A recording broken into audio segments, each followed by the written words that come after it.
and it's Democratic Senator Joe Manchin. So even before the COVID-19 pandemic began, West Virginia was, by some metrics, the poorest state in the country. And as it has across the country, the pandemic has affected the most vulnerable West Virginians the most. A quarter of renters in the state are behind on rent payments, and more than half are struggling to pay for basic necessities. And despite the urgency of this crisis, West Virginia Democratic Senator Joe Manchin has been publicly skeptical of one of the most important elements of President Biden's proposed stimulus package, and that's $2,000 checks. So earlier this month, the Washington Post asked Manchin whether the party's first priority should be sending out $2,000 stimulus checks. Now, this is something that Joe Biden has spoken about. It's something that Senator Majority Leader Chuck Schumer has been supportive of, in addition to new Georgia Senators Jon Ossoff and Raphael Warnock. But Joe Manchin responded, and I'm going to read this quote here. "I don't know where in the hell $2,000 came from. I swear to God, I don't. That's another $400 billion. Now, Manchin said he would prioritize vaccinations and infrastructure investments, and those are good things, but neither of these things are going to put food on the table for families who need it." And so voters did not waste time making their feelings known. A billboard went up, and I'll have you take a look at this fabulous billboard that says, "Hey, Joe, where's my $2,000? And it also includes his number right next to it. And radio ads pointed out that Manchin is out of step with Democrats in Congress and former President Trump even. Some of these radio ads, and I'll give you a quote, says, "Our Senator Joe Manchin thinks he knows better than both our president and the Democrats in Congress. I guess Joe just don't know what it's been like to live through the pandemic." Now, he seems to be bowing to public pressure. He has since suggested that he would support checks. He told Inside West Virginia Politics, that while he would prefer checks only go out to people who need them, if that was possible, that if it was impossible, the country should still get more money out. So today we're joined by Stephen Smith, co-founder of Virginia Can't Wait, also by Stacey Rutland. West Virginia Can't Wait. Oh, of course, West Virginia Can't Wait. Thank you. You see, and it's on the website right under you too. Also by Stacey Rutland, who is the co-founder of Income Movement, by Corbin Trent of No Excuses Pact, which paid for these wonderful ads, and by the Appeal's very own Jay Willis, who is the author of a recent piece on this developing story. Thank you all so much for joining us. It's a pleasure having you. So Corbin, I'd like to start with you. Talk to us about why your group put these ads up, and what's Joe Manchin doing now? I think he does seem to be backing off a little bit. You're right about that. He had he had the interview this past weekend on Inside West Virginia, and it looked like maybe he was going to come to his senses. I think it was it was politically motivated move there. I think he saw a opportunity in his mind to sort of grab the reins of the party and grab the reins specifically of the Senate as the sort of the one of these right-wing Democrats. And I think he overplayed his hand. I hope he did. And that's why we started running those ads. And that's why I think those billboards went up, is to say, Joe did not help us win the Senate. His brand of Democratic politics didn't give us the majority or the White House. It didn't put us in the position we're here in now. And for him to come in, in the 11th hour and say, "Hey, I know what's best. I know how to do this. I'll lead it from here." It ain't gonna fly. I don't think that should go unanswered. So, I think people like I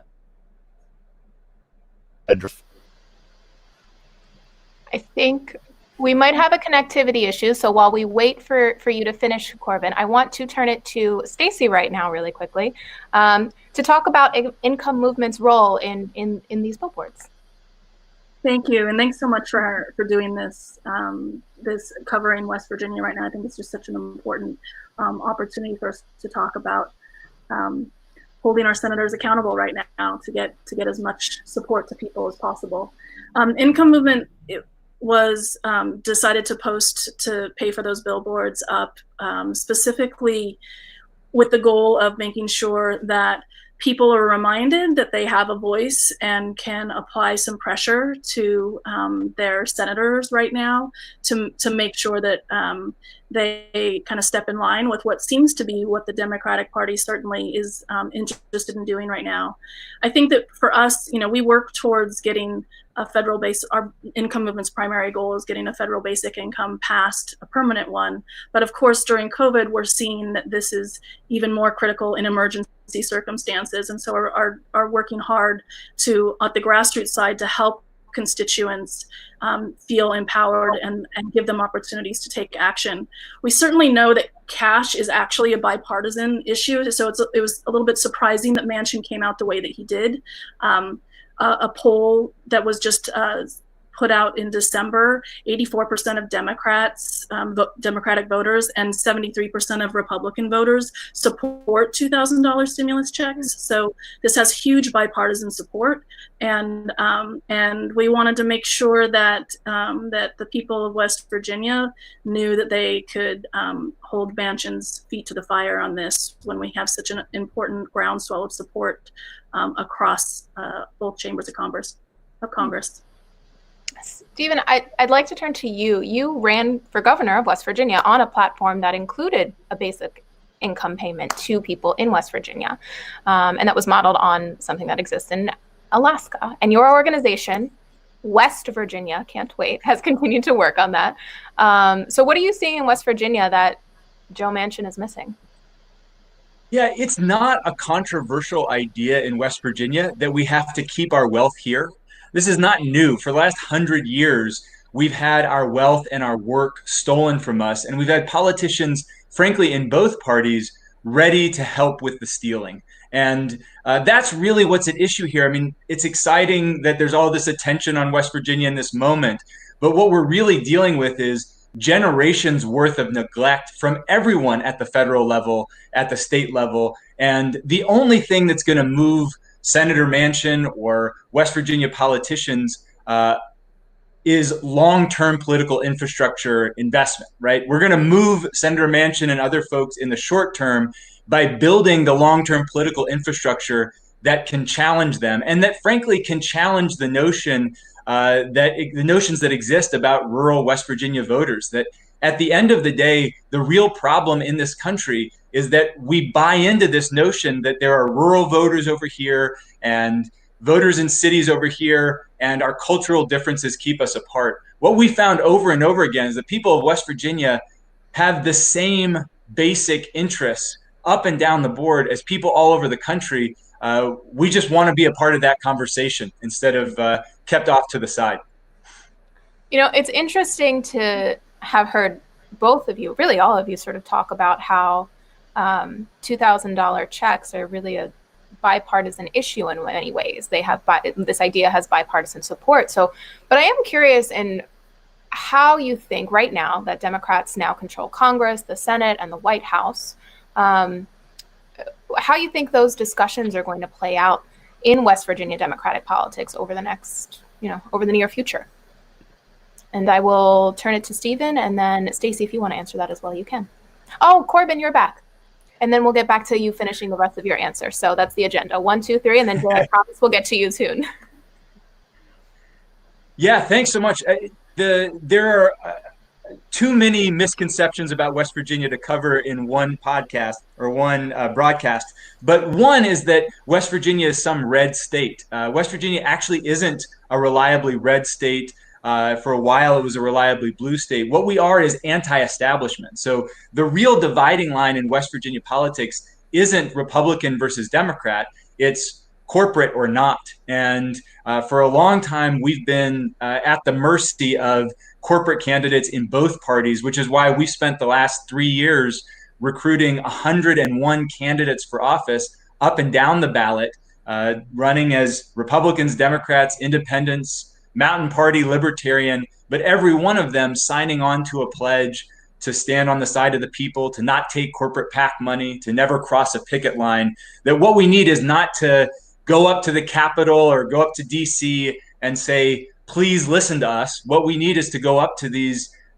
houses of power and replace those that have been keeping us down. And that's what's happening in West Virginia on the ground, and has been happening for years, is we're tired of begging for scraps. We want to sit at the head of the table. And Stacey, I'll turn it to you. How do you think these conversations are going to play out in the near future? Yeah, I think that it's going to be interesting what happens, in the near future, with the tone that gets set around the prioritization of people during COVID by the new administration and also the new Congress. And if there's an ability there to start to resonate with the real pain on the ground that people are experiencing. I think it is why we've seen such a, when we think about cash as bipartisan, what we're really talking about is people across our country, across all demographics are suffering pretty significantly right now. And so if we can have some representation, some people in leadership roles that actually can not only speak to that and but can actually move that into direct action, I think that we can potentially start to build some trust back in for the people who in many ways kind of checked out or feeling like they have to be voting towards these kind of shake-up candidates because nobody's really paying attention. I think it's certainly an opportunity for people now, for the new Congress to take a different tact with how they're going to start distributing money and support to people as we try to get out of this very dire economic situation. So Corbin, now I'm going to turn it back to you to finish your response earlier about why you put these ads up. And if you want to weigh in on the last question as well, in terms of how you think these conversations are going to go. I think they're related. I think there's I think they're connected. The reason we put the ads up, the reason we want to put pressure on Manchin right now to back something that's got such broad support is because I think the direction the Democratic Party takes, right now is going to be determinative how we do as a party in the future and how we proceed as a country in the future. I think we've got a lot of opportunity in the next 6 months to a year to prove to the American people and the people of West Virginia and East Tennessee and all across the country that they were right to hand the keys of the government over to the Democratic Party, that we can do something as a society to help our citizens, that we can come together with a problem and then solve that, right? And hopefully Democrats get that. Hopefully Democrats get that with the COVID crisis and the health crisis that is, and then the economic crisis that's created, hitting us all at once right now, that there's so much work to do that we don't have time to play politics. And I think that's what Joe Manchin was trying to do.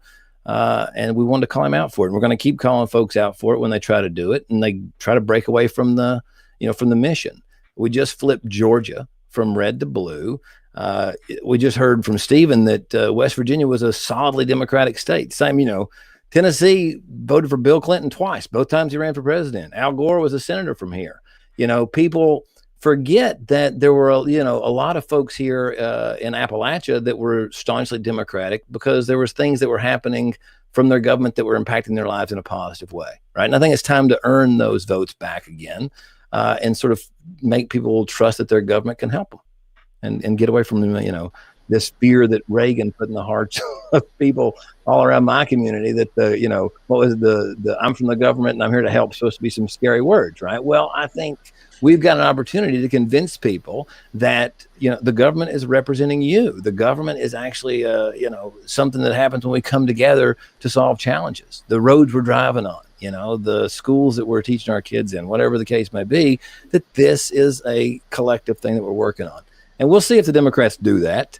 My guess is that they're going to, they're going to hem, they're going to haw, they're going to backpedal. But, I hope there are going to be billboards all across the state of West Virginia when they do. I hope there'll be radio ads, full page newspaper ads. Maybe we'll get some TV going and we'll, put the fire under these people's feet.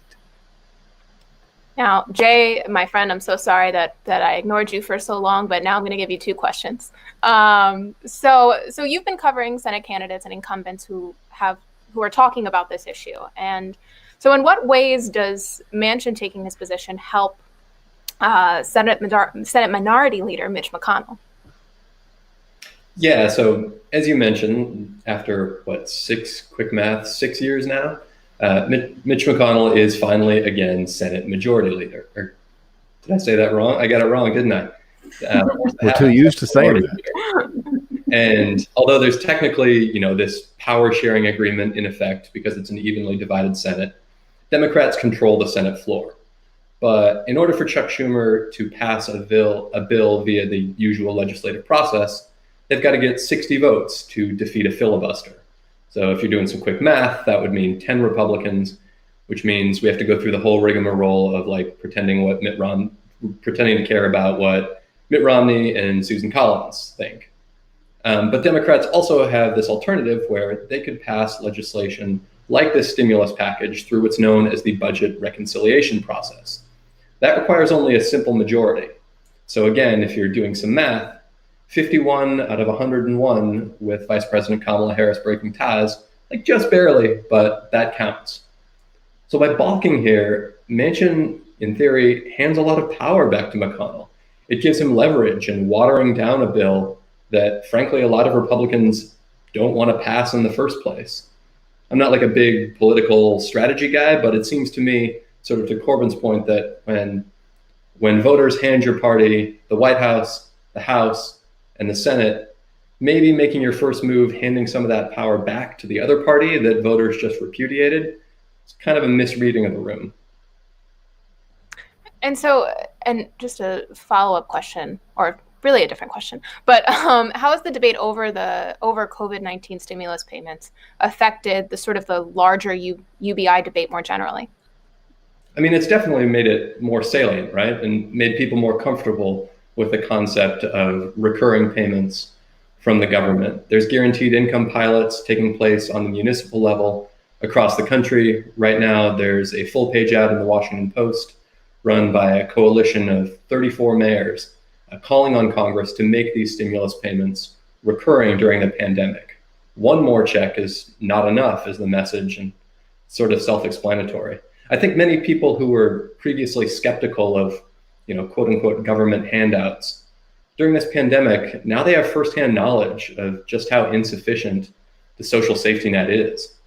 And there's been this long-standing tradition or insistence on tying receipt of government aid in whatever form to work, to employment, right? It's sort of a standard trope of quote unquote welfare reform language used by both Republicans and Democrats, that aid and work have to go hand in hand.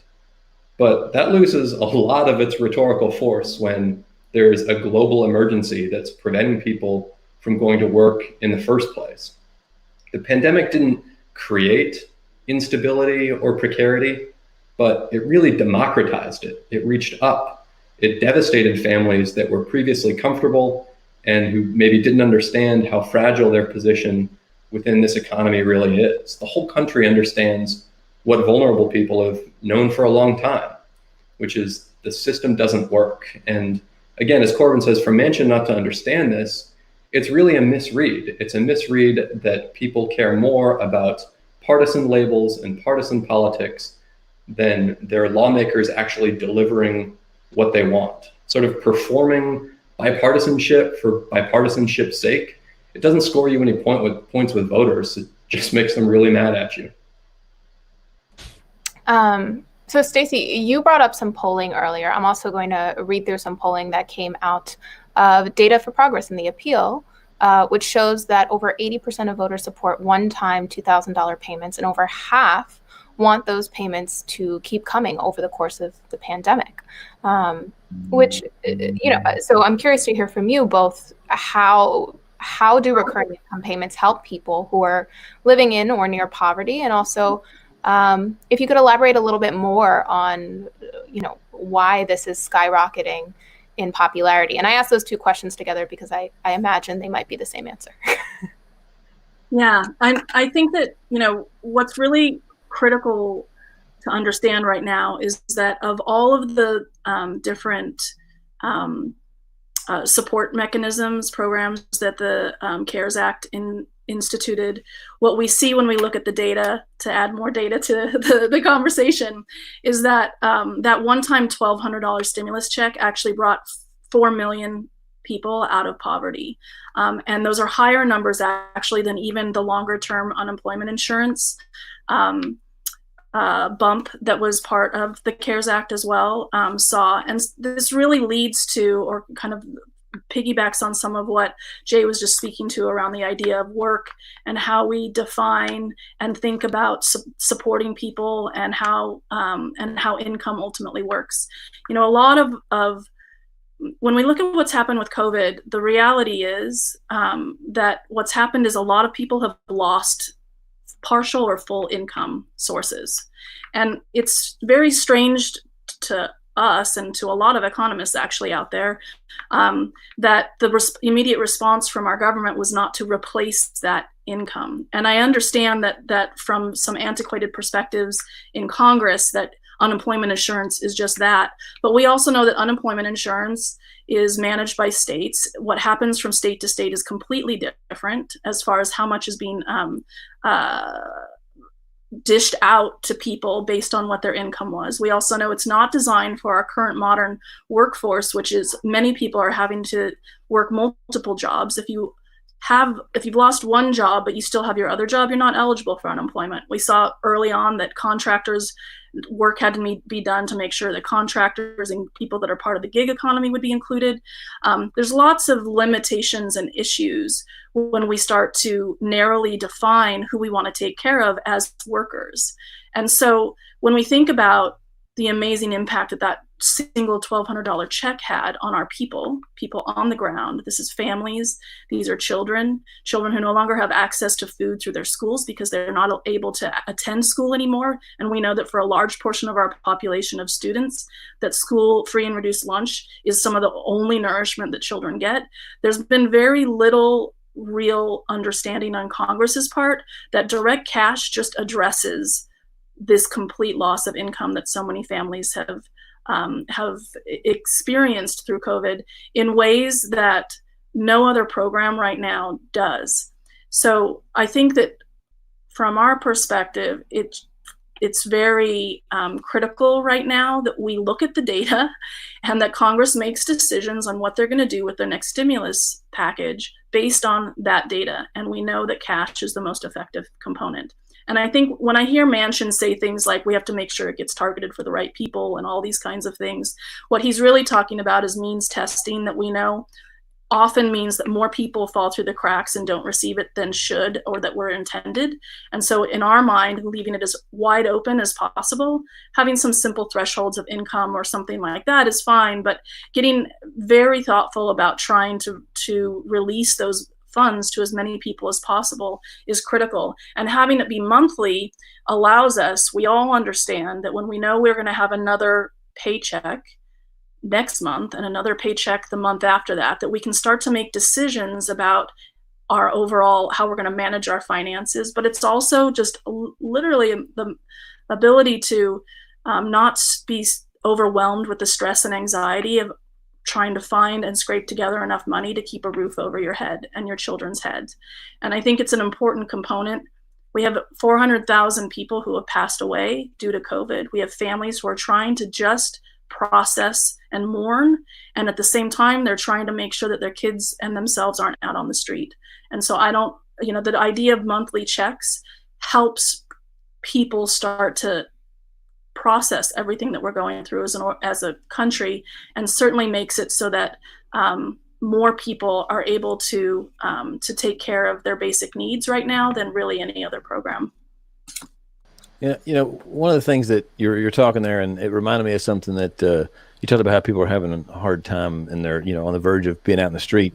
One of the things that Senator Manchin said during this back and forth about these checks was that people in West Virginia weren't that bad off, that things were okay, that people weren't hungry, that people were able to he was like, if you're having a hard time putting food on the table, sure, then we need to, to have in your center that level of disconnection from the lived experiences of the people on the ground in your state is, to me, it's terrible, it's tragic. And then, but then on the flip side of that, to expect that people should be down in a gutter, right, should be at the bottom of of their lives before they get a little hand up at all. right? So it's one of the things that I've noticed in I'm in Northeast Tennessee, and I've seen here, there's this idea that, if you're if you're going to get disability or something like that, then we want to make sure that you've properly, demonished and, you're diminished properly, that you've got admitted complete and utter failure in your life,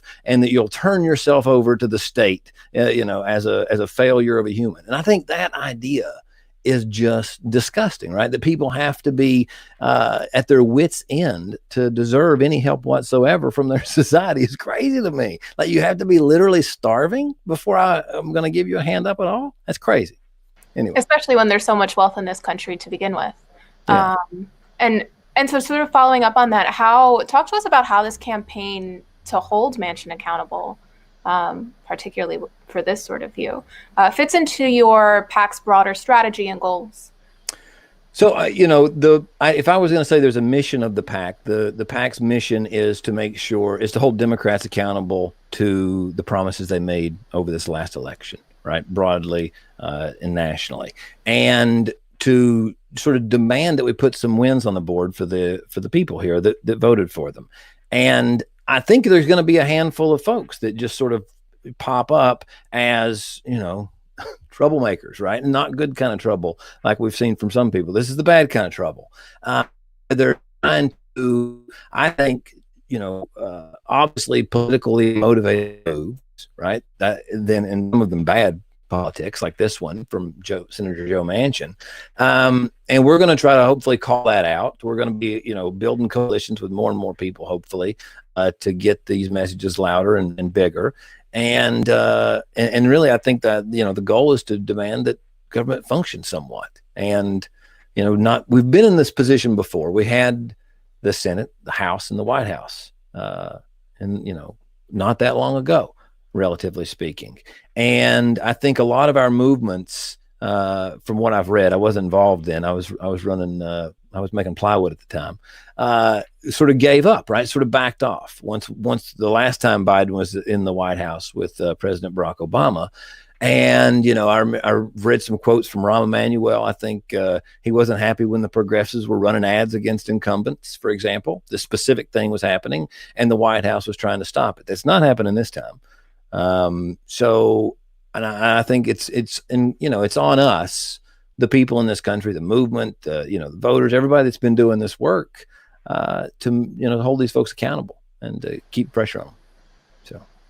So Stephen, I want to turn it to you. Can you talk to us a little bit about the work that West Virginia Can't Wait is doing to promote basic income efforts in West Virginia, and also about some of the families and people who you're working with and sort of who would benefit from direct payments?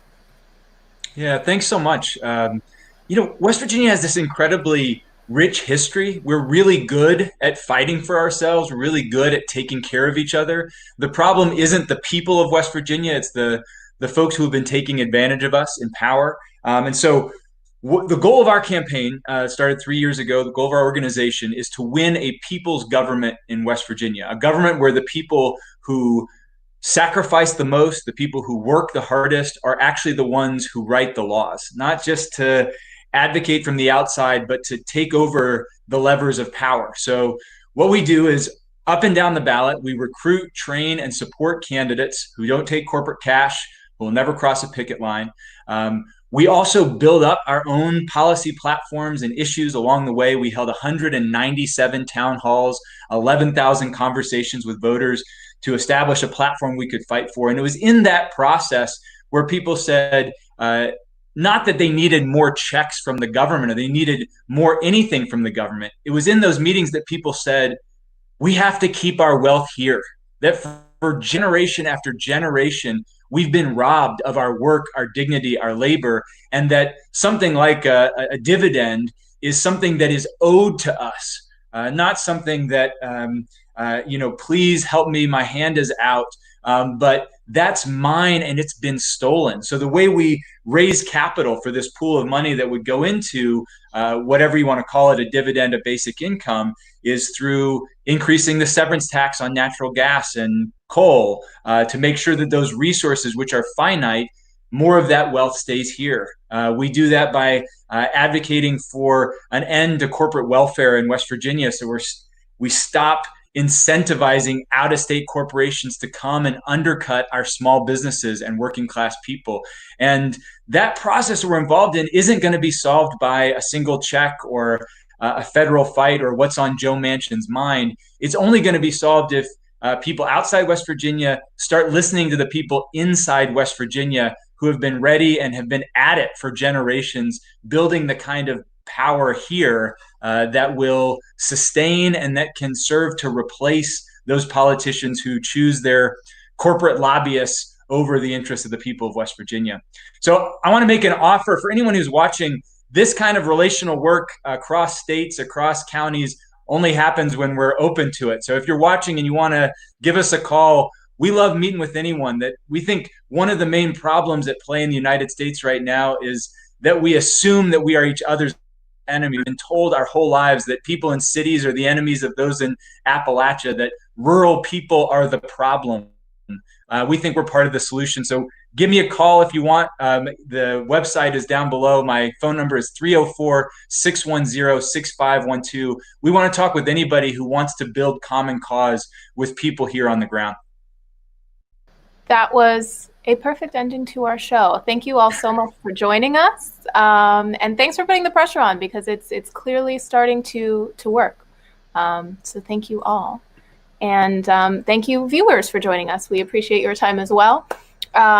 So when West Virginia Senator Joe Manchin appeared to reject a proposal from Joe Biden that would provide $2,000 stimulus checks to the people during the pandemic, he encountered an outpouring of opposing views from voters in his state, and then wavered public pressure from on-the-ground organizers and a national coalition of bipartisan folks who were supporting recurring payments. And so Democrats now hold Congress and the White House and the Senate. And this was in no small part because of Georgia Senators Raphael Warnock and John Ossoff and their promises to support those payments during their elections. So in this moment of crisis, voters are far likely to punish their lawmakers for their failures to deliver than they are to reward knee-jerk partisanship. So lawmakers who don't learn this lesson will quickly find themselves out of office. That's all the time we have for today. Thank you so much for joining The Appeal Live. I'm Alana Sivan. Follow The Appeal News on Facebook and The Appeal on Twitter for the latest news. We'll see you next time.